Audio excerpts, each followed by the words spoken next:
Hari itu akan mengantarkan keluargaku pergi ke rumah saudaraku. Anak dari kakaknya ayahku baru saja melahirkan. Kami ke sana untuk menjenguk sekalian munggahan sebelum masuk bulan puasa. Aku menyetir mobil sedan dengan sangat santai, menyusuri jalanan yang berkelok-kelok. Ayahku duduk di depan dan sudah tertidur pulas dengan topi yang menutupinya wajahnya. Sedangkan ibuku duduk di belakang sambil memperhatikan jalan. Ini bukan pertama kalinya aku pergi ke sana. Perjalananku dihiasi dengan pemandangan hutan yang sangat indah. Beberapa belokannya terkadang menghadap ke jurang. Untungnya cuaca saat itu sedang bagus, sangat cerah, membuat jalanan tidak licin dan terasa menyenangkan. Sekitar jam 1 siang kami sampai di sebuah rumah berarsitektur Belanda yang terlihat sangat klasik, dengan jendela kain bersekat serta halaman depan dan belakang yang luas. Dihiasi pohon pisang, jambu, nangka, dan ketika masuk pun barang-barang yang ada memang sangat klasik. Katanya beliau memang suka mengumpulkan barang-barang kuno. Sambutan hangat dari keluarga besarku terasa. Paman selalu mencium pipi kiri dan kananku sambil mengomentari penampilan dan bertanya tentang kuliahku yang belum juga selesai. Aku agak sedikit malas kalau sudah membahas soal itu. Jadi aku kembali ke mobil untuk menurunkan beberapa tas ayah dan ibuku, karena mereka berencana menginap malam itu. Namun aku tidak akan ikut menginap di sana malam itu, karena paginya aku sudah janji untuk bimbingan. Waktu pun berlalu. Setelah berbasa-basi, akhirnya jagoannya pun keluar, seorang anak laki-laki berumur sekitar 5 hari bernama Salim. Rasa lelahku pun terasa hilang ketika melihat dia.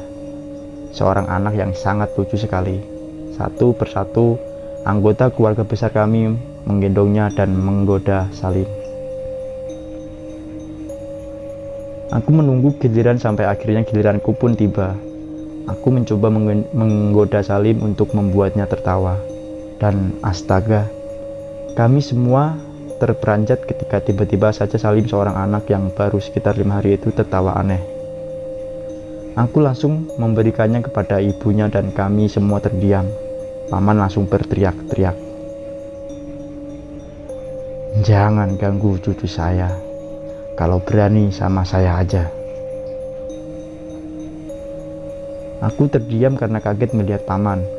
Seketika suasana menjadi sangat tidak enak.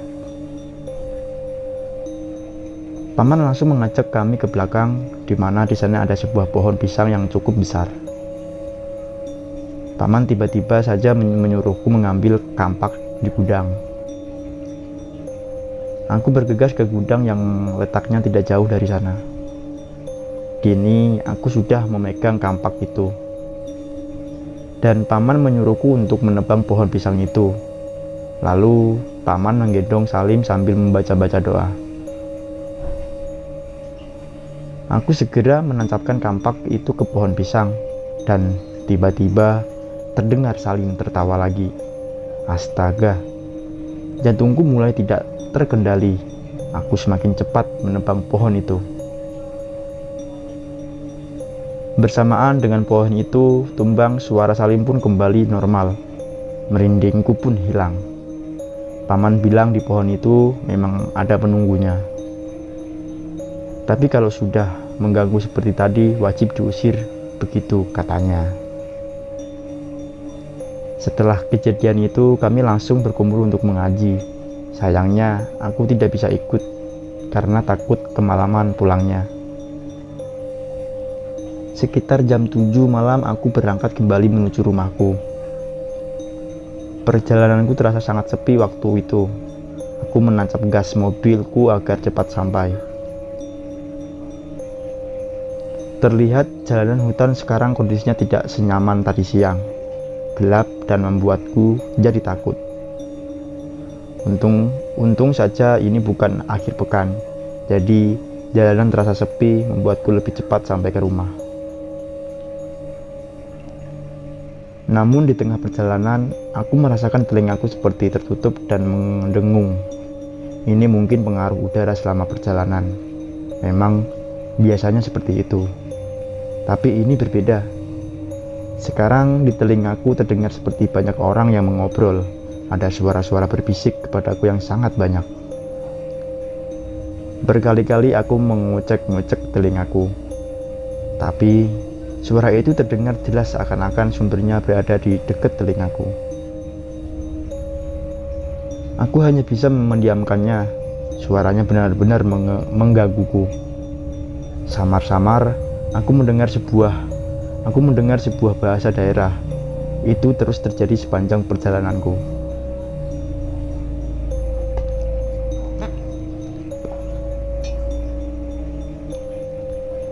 Singkat cerita, aku sudah sampai di jalan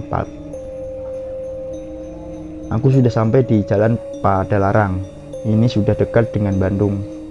Dan suara tadi sekarang perlahan-lahan hilang. Kadang muncul namun tidak begitu jelas. Aku membuka jendela dan memperlambat mobilku. Lengan kananku bersandar di jendela sambil memegang setir. Sedangkan lenganku yang kiri ku sandarkan ke kursi sebelah. Aku mencoba untuk santai. Aku menarik nafas dan mencoba untuk berpikir positif. Lalu tidak lama, aku merasa ada sesuatu yang berat menindih tanganku. Sangat berat dan kelamaan terasa seperti bertekstur. Ini seperti rambut agak kasar dan berat. Aku coba untuk menahannya, dan tubuhku mendadak terasa dingin. Aku merasa kondisiku saat itu benar-benar ketakutan. Aku tidak berani melihat ke arah samping atau arah manapun. Yang aku lihat hanyalah jalan di depanku saja. Entah untuk berapa lama sampai akhirnya di depan terlihat sebuah minimarket.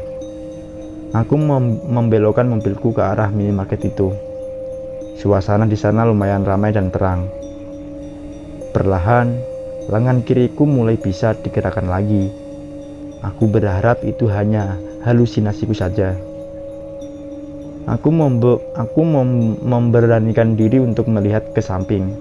Untungnya tidak ada siapa-siapa di sebelahku. Ini benar-benar hanya sugestiku saja. Aku turun dari mobil lalu masuk ke dalam minimarket untuk membeli minuman. Kondisi minimarket itu agak sedikit membuatku tenang. Aku ke kasir sambil membawa botol minuman dingin. Ketika aku membayar, tiba-tiba jantungku berdegup kencang ketika di lengan kiriku tampak menempel sehelai rambut yang cukup panjang. Aku menariknya, ternyata memang sehelai rambut panjang berwarna hitam. Setelah bayar, aku segera masuk ke dalam mobil. Masih ada perasaan takut. Namun rumahku sudah tidak jauh lagi dan saat itu sudah hampir tengah malam. Tidak mungkin aku tidak pulang dengan kondisi yang benar-benar aneh ini. Aku mengumpulkan segenap keberanianku untuk masuk ke dalam mobil lalu menyalakan mesin dan mulai melanjutkan perjalanan. Sesekali aku melihat kiri dan kananku, semua nampak normal saja. Aku agak sedikit lega. Aku mulai membelokkan mobilku masuk ke sebuah jalan yang nantinya akan masuk ke dalam komplek rumahku. Anehnya, jalan itu terasa sepi dan gelap. Jalan ini biasa aku lewati setiap aku pulang. Tapi sepertinya jalan ini mulai asing buatku. Dan ketika aku menyalakan lampu jauh, astaga, sepanjang jalan ini di kiri dan kanannya terlihat pohon pisang yang besar seharusnya ini jalan komplek. Aku benar-benar bingung. Dan tiba-tiba saja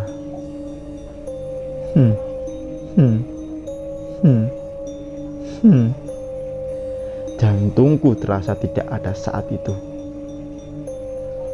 Saat aku mendengar ada suara cekikan seorang wanita.